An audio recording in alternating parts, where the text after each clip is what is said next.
Hello students, আমি Nitish sir জ্ঞানজ্যোতি coaching সেন্টারের পক্ষ থেকে তোমাদের প্রত্যেককে জানাই আরও একবার স্বাগত।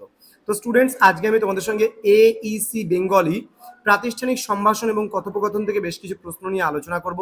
ক্লাসটি শুরু করার পূর্বে তোমাদেরকে বলবো, যারা এখনো পর্যন্ত আমাদের অফিসিয়াল ইউটিউব চ্যানেলটিকে সাবস্ক্রাইব করনি তারা অবশ্যই চ্যানেলটিকে সাবস্ক্রাইব করে আমাদের সঙ্গে থাকো, পাশে থাকো।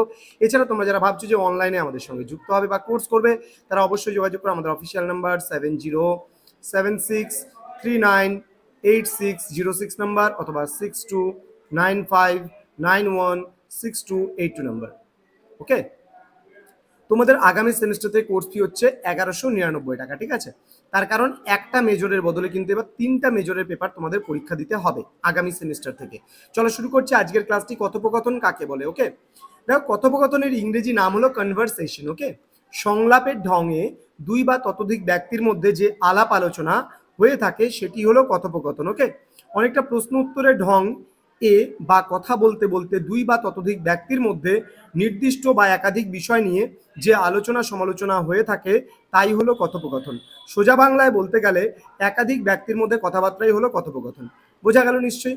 এবার এই কথোপকথন বা সংলাপ এগুলো কিন্তু ক্লাস 10-এর একদম তোমরা করেছো, সেখান থেকেও তোমরা লিখতে পারো। দ্রব্যমূল্য বৃদ্ধি নিয়ে দুই বন্ধুর মধ্যে কথোপকথন বা সংলাপ হতে পারে। বিভিন্ন বিষয় নিয়ে, যে উচ্চ মাধ্যমিকের পর কি নিয়ে পড়া উচিত এই নিয়ে, যে অনলাইন শিক্ষা কতটা কার্যকরী সেটা নিয়ে মানে হতে পারে। ঠিক আছে, আচ্ছা, তারপর হচ্ছে কথোপকথন সূচনার দুটি নমুনা দাও। এই প্রশ্নটাও খুব গুরুত্বপূর্ণ। কি বলেছে? ব্যক্তির সঙ্গে ব্যক্তির যোগাযোগের অন্যতম মাধ্যম হলো কথোপকথন। কথোপকথন বিভিন্ন বিষয়কে কেন্দ্র করে হয়ে থাকে।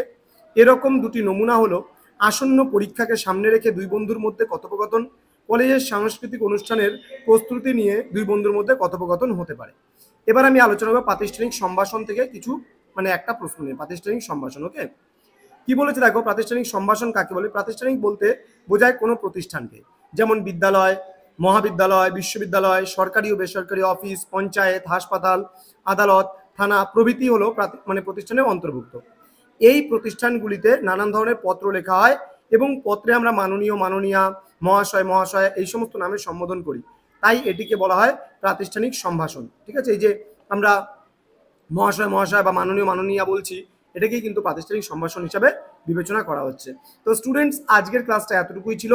তোমাদেরকে বলবো, যারা এখনো চ্যানেলটিকে সাবস্ক্রাইব করনি তারা অবশ্যই চ্যানেলটিকে সাবস্ক্রাইব করে আমাদের সঙ্গে থাকো, পাশে থাকো।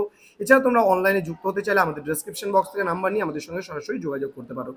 দেখা হচ্ছে খুব তাড়াতাড়ি পরবর্তী ক্লাস নিয়ে। আর তোমাদের 1 আগস্ট থেকে তোমাদের 3rd সেমিস্টারের ক্লাস আমরা আরম্ভ করছি। যুক্ত হয়ে যাও অতি সত্বর। দেখা হচ্ছে খুব তাড়াতাড়ি পরবর্তী ক্লাস নিয়ে। তোমরা প্রত্যেকে ভালো থেকো, সুস্থ থেকো। Thank you so much. Thanks for watching after all. Thank you.